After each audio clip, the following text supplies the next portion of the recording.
بسم الله الرحمن الرحيم. الحمد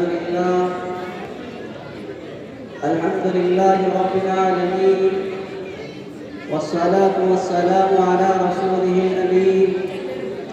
أما بعد، فأعوذ بالله من الشيطان الرجيم. بسم الله الرحمن الرحيم. وما أرسلناك إلا رحمة للعالمين. صدق الله العظيم. مشکل کے جو راستے وہ آسان ہو گئے، دشمن یہ دیکھ کر حیران ہو گئے۔ رکھا جب میرے نبی نے دنیا میں قدم، تو پتھر بھی کلمہ پڑھ کر مسلمان ہو گئے۔ معزز و مکرم علماء کرام اور عزیز ساتھیوں، آج کی اس حسین مجلس میں مجھ بے علم کا کچھ عرض کرنا ایسا ہے جیسا کہ سورج کے سامنے بجلی کا چمکنا، لیکن بڑوں کا حکم مانتے ہوئے اپنی اصلاح کی غرض سے ایسی جرأت و ہمت کر رہا ہوں۔ آپ حضرات دعا کریں کہ اللہ تعالی ہم سب کو عمل کرنے کی توفیق عطا فرمائے۔ معزز و مکرم اور بزرگوں اور دینی بھائیوں، آج میں آپ حضرات کے سامنے اس نبی کا تذکرہ کروں گا کہ جس نبی کا تذکرہ دنیا کا سب سے پہلا انسان حضرت آدم علیہ السلام نے کیا۔ آج اس نبی کا تذکرہ کروں گا کہ جس نبی کا تذکرہ آدم ثانی حضرت نوح علیہ السلام نے کیا۔ آج اس نبی کا تذکرہ کروں گا کہ جس نبی کا تذکرہ ابراہیم خلیل اللہ نے کیا۔ آج اس نبی کا تذکرہ کروں گا کہ جس نبی کا تذکرہ موسیٰ کلیم اللہ نے کیا۔ آج اس نبی کا تذکرہ کروں گا کہ جس نبی کا تذکرہ عیسیٰ روح اللہ نے کیا۔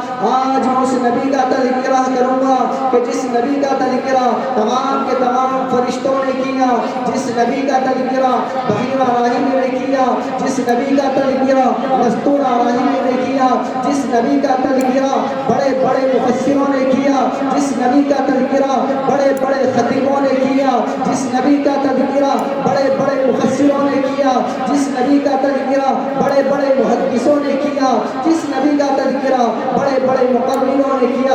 آج اس نبی کا تذکرہ کروں گا کہ جس نبی کا تذکرہ ہندوستان کے super star leader Mahatma Gandhi نے کیا۔ آج اس نبی کا تذکرہ کروں گا کہ جس نبی کا تذکرہ شجر و حجر نے کیا۔ آج اس نبی کا تذکرہ کروں گا کہ جس نبی کا تذکرہ حور و ملک نے کیا۔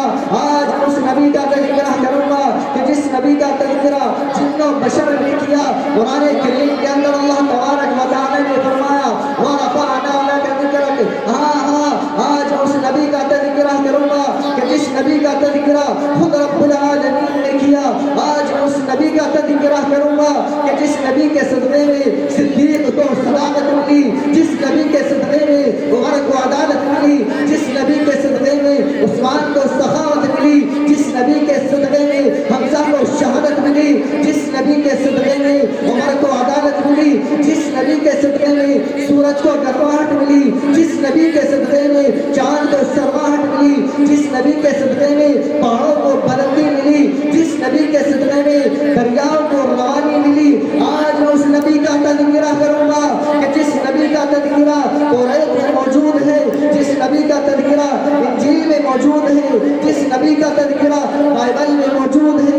آج میں اس نبی کا تذکرہ کروں گا کہ جس نبی کا تذکرہ زبور میں موجود ہے۔ مسلمانوں، نبیوں کا مقدس سلسلہ جو حضرت آدم علیہ السلام سے چلا تھا، وہ سلسلہ حضرت عیسیٰ علیہ السلام کے بعد کافی عرصے تک بند رہا۔ پھر اچانک رحمت خداوندی جوش میں آئی اور بگڑے ہوئے انسانوں پر رحم کھا کر ان کی رشد و ہدایت کے لیے عرب کی تبلیغ و لسان ہلاک وادی اور چٹل میدان میں اس نبی امی کا ظہور ہوا کہ جس کا نام نامی اس میں گرامی محمد بن عبداللہ بن عبد المطلب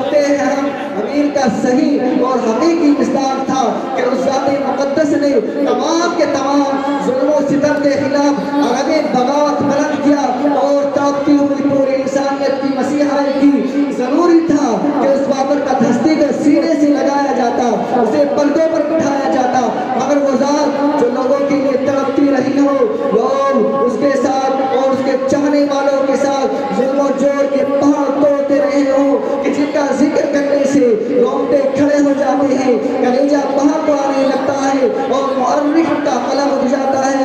چنانچہ حضرت عمار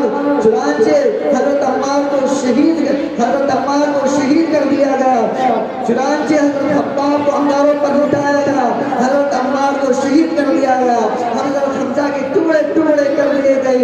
مسلمانوں کی خستہ حالت دیکھ کر کفار مکہ قہقہ لگا رہے تھے اور کہہ رہے تھے کہ مسلمانوں کیوں تم اپنے آباء و اجداد کا دین چھوڑ کر ہلاک و برباد ہو رہے ہو؟ تم اب بھی محمد صلی اللہ علیہ وسلم کا ساتھ چھوڑ دو، ہم تم پر سے ساری پابندیاں ہٹا دیں گے۔ مگر مسلمانوں نے جواب دیا کہ کفار کان کھول کر سن لو، ہم حق پا چکے ہیں، ہمارے محمدی سے فیضیاب ہو چکے ہیں، یہاں خون کے دریا بہا سکتے ہیں، آگ کے بستر پر سو سکتے ہیں، مگر مصطفیٰ صلی اللہ علیہ وسلم کی رسالت کا انکار نہیں کر سکتے۔ دنیا والوں ذرا سوچو کیسی سنگین گھڑی تھی اور کتنا بھیانک منظر تھا، مگر رسول خدا صلی اللہ علیہ وسلم کی غلامی کا انکار نہیں کیا۔ آج ہم ہیں کہ رسول اللہ صلی اللہ علیہ وسلم کی غلامی کا دعویٰ کرتے ہیں، اگر ہم حج ادا کرتے ہیں، اگر ہم زکوٰۃ دیتے ہیں، اگر ہم روزہ رکھتے ہیں، اگر ہم نبی کی ایک سنت کو زندہ کرتے ہیں اور اللہ کے احکاموں کو پورا کرتے ہیں، تب تو واقعی ہم اپنے دعوے میں سچے اور پکے ہیں، ورنہ ہمارا دعویٰ باطل اور بیکار ہے۔ مسلمانوں میں آپ سے یہ نہیں کہتا کہ دشمنوں کے مقابلے کے لیے تیر و تلوار لے کر میدان جہاد میں کود جائیے، میں آپ سے یہ بھی نہیں کہتا کہ دشمنوں کے مقابلے کے لیے ایٹم بم اور میزائل بنانا شروع کر دے، بلکہ میں آپ سے ضرور کہوں گا کہ اگر آپ کامیابی چاہتے ہیں تو نبی کا طریقہ اور نبی کی سنت اور صحابہ کا طریقہ اپنانے والے بن جائیے، اس لیے کہ نبی کی سنت میں جو طاقت ہے وہ طاقت کسی ایٹم بم میں نہیں، نبی کی سنت میں جو طاقت ہے وہ طاقت کسی نیزے اور کمان میں نہیں، نبی کی سنت میں جو طاقت ہے وہ طاقت کسی پردھان منتری کے پاس نہیں، نبی کی سنت میں جو طاقت ہے وہ طاقت کسی وقت کے فرعون ظالم و جابر وقت کے فرعون کے پاس نہیں، اس لیے کہ نبی کی سنت میں جو طاقت ہے وہ طاقت میں تمہارے کسی پردھان منتری کے پاس نہیں۔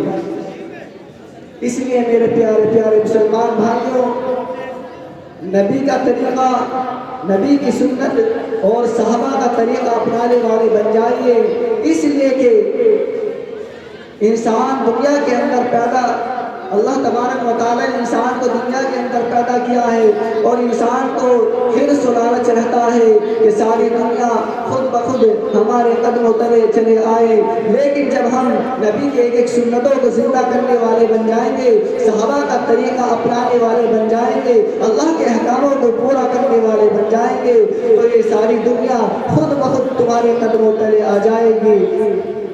تو میرے بھائیوں اور بزرگوں، سبھی حضرات عہد کریں کہ اللہ تبارک و تعالی ہم سب کو نبی کا طریقہ اور صحابہ کا طریقہ اور نبی کی سنتوں کو زندہ کرنے والا بنائے۔ میں اپنی تقریر کو اس شعر کے ساتھ ختم کرتا ہوں کہ جب ہاتھ اٹھانا دعا کے